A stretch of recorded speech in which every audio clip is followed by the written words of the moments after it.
To grasp the essence of a story, sometimes you have to start with a sound. The firm stamp of a seal on a ledger, the metallic click of a lock, the subtle friction of a crisp banknote, or, with silence, the deep silence of an office in Cleveland, while elsewhere, all across America, chaos erupts. There are stories we think we know, tales of fortune, power, of men who built empires from nothing. We learn them in school. We find them in polished biographies. They seem like simple formulas. Ambition plus hard work equals success. But that is almost always a lie. A carefully prepared mask, like the grand facade of a bank. Because every empire, without exception, casts a shadow. And in that shadow lie the real mechanisms of power. Whispers, secret deals, handshakes more binding than court rulings. To truly read these stories, you need to turn off the ceiling light and switch on a desk lamp. One of those that only illuminates the cracks, the details, the hidden signs. This is one of those stories. The story of a man whose name has become an almost embarrassing synonym for wealth. Rockefeller. John Davison Rockefeller. But to really understand who he was, we can't look at the buildings or universities that bear his name. We must go back in time, to a chaotic, primitive America. A land just discovering it had black, thick, flammable blood running through its veins. Oil. And we must begin with a modest object, seemingly insignificant. A leather-bound ledger. His legarai. The first true gospel according to John. To understand Rockefeller's roots, we must go back to Richford, New York, where John was born in 1839. And we must understand that his soul, from early childhood, was torn between two opposing forces. On one side was his mother, Eliza Davison, a woman of strict Baptist faith, stern, extremely frugal. She instilled in him, with iron discipline and a deep sense of duty, the sacred value of work and a fear of two unseen powers, God and debt. Fear the first, flee the second, like the plague. Eliza taught him to count every penny, pushed him to work from an early age, raising turkeys, selling potatoes, lending money to neighbors, carefully recording the interest. On the other side was his father, William Avery Big Bill Rockefeller, a man straight out of a tall tale, huge, magnetic, nomadic, a traveling salesman of miracle cures who called himself Doctor. William Lamington, cancer specialist. Big Bill was a career con man, a charlatan, a bigamist with two secret families. A fleeting presence in John's life. He'd appear and disappear, sometimes with pockets full of mysteriously gained cash, more often pursued by law and debt collectors. He was a man who passed on to his children principles completely opposed to those of their mother. "I deceive my boys every chance I get," he used to say to his friends. "I want to make them sharp. I want them to outsmart me." It was he who introduced young John to the darker face of reality, where rules are only for the weak, where morality is a luxury, and a kind smile may conceal betrayal. From his mother, John learned discipline, frugality, the value of hard work. From his father, he learned distrust toward others, and that every exchange might hide a trick. The family, or rather the clan led by Eliza, moved to Cleveland, Ohio, a city rapidly expanding on the shores of Lake Erie. At 16, John had to find a job. For 6 endless weeks, he showed up every morning in his only decent suit at offices around the city. He faced rejection with cold patience, returning day after day with the same silent determination. His perseverance was finally rewarded on September 26, 1855, when he was hired as an assistant bookkeeper by the firm of Hewitt and Tuttle, a small commission and shipping company. For John, it wasn't just a job, it was a revelation. That date became sacred to him, more important than his own birthday. He would call it Job Day and remember it solemnly for the rest of his life. In that gray and dusty office, John discovered his paradise: numbers. The world outside was chaos. Goods, ships, unstable prices, deals sealed with handshakes and verbal promises. But in his ledger, in his accounting book, everything had order, balance, perfect logic. His obsession found its outlet. He bought a red leather notebook that would become legendary, the ledger. He began recording every expense and income. Income, 50 cents for hoeing a garden. Expenses, 5 cents for a pencil, 3 for a postage stamp. Then, right away, the donations, 10 cents to the Mission for the Poor, 25 cents to the Baptist Church. It wasn't just bookkeeping, it was a ritual. Money for him was something sacred, a flow to be managed, a divine grace to be protected and multiplied. The ledger was his first Bible, and the numbers were his commandments. But Rockefeller's ambition couldn't remain confined to columns and ledgers. With a partner, Maurice Clark, more extroverted and enterprising, they launched a wholesale trading business. The enterprise grew rapidly, especially after the Civil War broke out in 1861, which created massive demand for food, grain, and supplies for Union troops. John, like many wealthy young Northerners, had no intention of fighting. He considered war a terrible business. So he paid $300 to an Irish immigrant to take his place. It was a legal and common practice at the time. His war was of a different kind, a war of margins, profits, price gaps, and opportunity. And his turning point didn't come from the smoke of the cannons at Gettysburg, but from the thick, black smoke of the first oil refineries. Let's take a step back. We're in Pennsylvania. The year is 1859.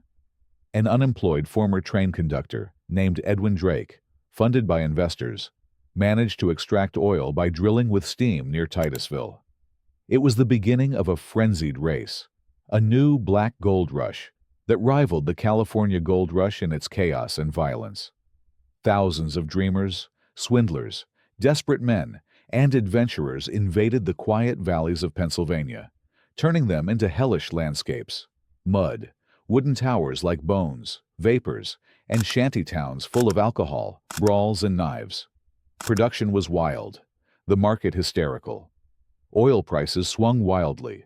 One day, $20 a barrel. A week later, just 10 cents. Everyone was chasing the big score, hoping to get rich by drilling, dreaming of the lucky well that would make them millionaires. Everyone, except John Rockefeller. He watched the chaos from Cleveland, hundreds of kilometers away, and saw no game, no fortune. He saw disorder. He saw a system gone mad. He saw heresy. His precise and rational mind, the same that filled the pages of the ledger, caught a decisive insight, one of those simple and obvious truths that everyone ignores. Real power, lasting profit, isn't in searching for oil, a risky, costly, uncertain venture, but in controlling it once it is extracted. Power lies in refining, that technical process that transforms crude, almost useless oil into kerosene, the oil that lights American homes, the winning weapon in mankind's age-old battle against darkness. Rockefeller clearly understood that those who find oil will sooner or later have to turn to a refiner to monetize their discovery. He didn't want to sit at the gaming table. He wanted to own the casino. And as we know, the casino always wins. In 1863, with some partners, including a skilled English chemist, Samuel Andrews, an expert in extracting the most kerosene from each barrel, Rockefeller invested $4,000 in a refinery in Cleveland. With an obsession for efficiency and the radical elimination of waste, he even started selling byproducts like tar and lubricating oils. This quickly made it the largest and most profitable refinery in the area. But excelling was not enough for Rockefeller. For him, competition was not a stimulus, but disorder to be eliminated, a disease to be eradicated. He didn't want to compete. He wanted to dominate. For this reason, he founded a company whose name was already a manifesto and a promise. Standard Oil of Ohio was born on January 10, 1870. Standard, as a synonym for quality, but also as a synonym for an unavoidable, compulsory choice for anyone operating in the American oil industry. From this point on, Rockefeller's dark side, the ruthless legacy of his father, took command, creating a powerful and unstoppable economic machine. What began was what would be called a silent war. The first great move was a ruthless strategic masterpiece. He understood that the railroads were the vital arteries of the oil industry. Whoever controlled the freight rates controlled the market. Rockefeller contacted the three most important railroad tycoons and proposed a secret alliance, a cartel that would be called the South Improvement Company. The plan was clear. Standard Oil guaranteed constant and abundant shipments, filling the freight trains. In return, it received extremely low, secret, and advantageous rates. But the most dangerous weapon of the plan was elsewhere. The cruelest clause was the so-called drawback. For every barrel shipped by a competitor, the railroads not only charged the full price, but handed over part of that amount directly to Standard Oil. In other words, Rockefeller's rivals, by paying to ship their own crude, were financing the machine that would destroy them. They were paying for the ammunition that would strike them. When the plan was discovered, independent Pennsylvania producers rebelled. The oil war broke out. Boycotts, protests, blocked rail tracks, and Standard Oil tank cars set on fire followed. The uproar was so great that the South Improvement Company was officially dissolved. But for the rivals, it was too late. Rockefeller had shown his strength, spread terror, and made clear that to challenge him meant to be defeated. Now he was ready for the second phase, a swift, ruthless attack, which would go down in history with a sinister name, the Cleveland Massacre. In February 1872, within 6 weeks, Rockefeller received the owners of the 25 local refineries one by one in his office. He didn't raise his voice or threaten them. With his usual coldness, almost gentleness, he offered them a choice, or rather, an apparent choice. "Join us," he said, calmly showing them his ledgers, proof of an efficiency and cost structure no one could match. "Sell your refinery and receive shares in Standard Oil. You will get rich with us, part of a stable and strong enterprise. Otherwise," he added, "we will be forced to compete. But as you can see, our kerosene costs less than what it costs you to produce it." It was not a threat, but a statement, a harsh reality. Competitors knew about his deals with the railroads. They knew they had no chance in a price war. Asking an unarmed man whether he prefers to face a firing squad or to raise the white flag. This is what Rockefeller's proposal really represented. 22 out of 26 accepted. They sold.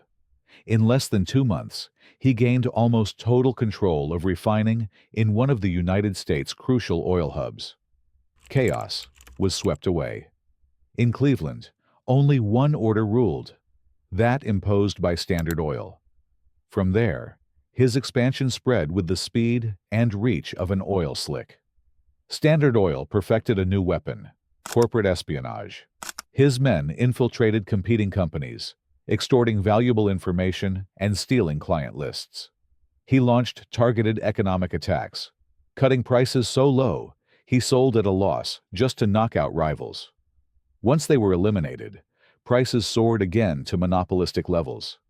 He built a dense network of pipelines, surpassing railroads in efficiency, making them obsolete and outdated. And to mask the colossal size of his empire and circumvent the first timid antitrust laws, he created a legal innovation, the trust. This structure allowed dozens of apparently independent companies to be controlled by a small core of chosen executives, all loyal to Standard Oil, with Rockefeller at the top of the pyramid. An opaque, faceless, nameless organism that extended beyond every state boundary. At the height of his power, in the 1880s, Standard Oil controlled about 90% of the world's oil production and distribution. Rockefeller became the richest man in modern history, an emperor without a crown. But, as often happens with absolute rulers, he also aroused hatred and fear.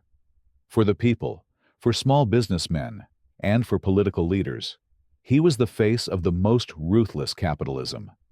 The press turned him into a monstrous octopus.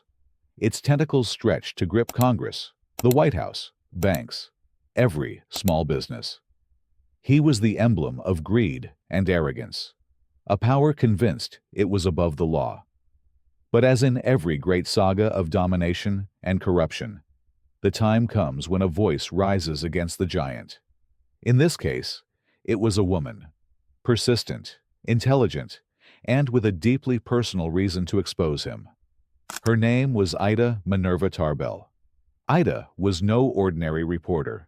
She grew up in Pennsylvania's oil region, where her father produced oil honestly. He was one of those crushed by Standard Oil's silent and brutal campaign. Ida witnessed firsthand the pain, frustration, and helplessness of her fellow citizens as Rockefeller's empire advanced. For her, this was not just a story to tell. It was a reckoning. She became one of the most influential journalists of her time, part of the group of investigative reporters called muckrakers, mudrakers, a nickname given by President Roosevelt with a mix of disdain and respect. Her mission was clear: to tell the world the true story of Standard Oil. For McClure's magazine, she worked for 5 years with almost obsessive tenacity, matching that of her adversary. She dug through forgotten archives, studied thousands of legal documents, minutes, and contracts. She interviewed former executives, failed competitors, railroad employees. She reconstructed every step of Rockefeller's rise with the precision of an investigator and the meticulousness of a craftsman. The result was a series of articles beginning to be published in 1902, released in installments, and later collected in the book The History of the Standard Oil Company. These writings forever changed public perception of Rockefeller and his industrial creation. For the first time, the American people had not only suspicions and ironic cartoons. Now they had proof. They had documents, names, figures, strategies. The curtain was torn down.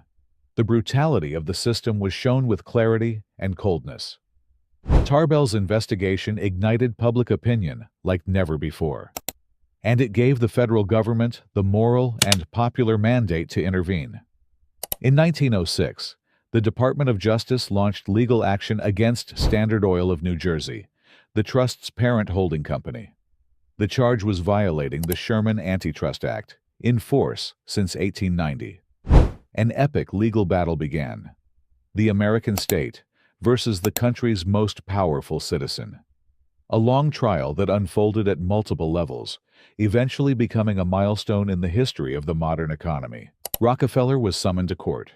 On the witness stand, the most powerful man on the planet appeared as a frail old man. He spoke softly, claiming not to remember key parts of his business dealings. It was a flawless performance of selective amnesia. He denied every charge of aggressive conduct. The growth of Standard Oil, he explained in a subdued tone, was the result of simple, natural selection, a market evolutionary logic, like a divine law. The American rose, he had said, blooms in its fullest glory only if the buds that suffocate it are pruned. This was his vision. Progress requires victims. And, of course, the victims must be the others.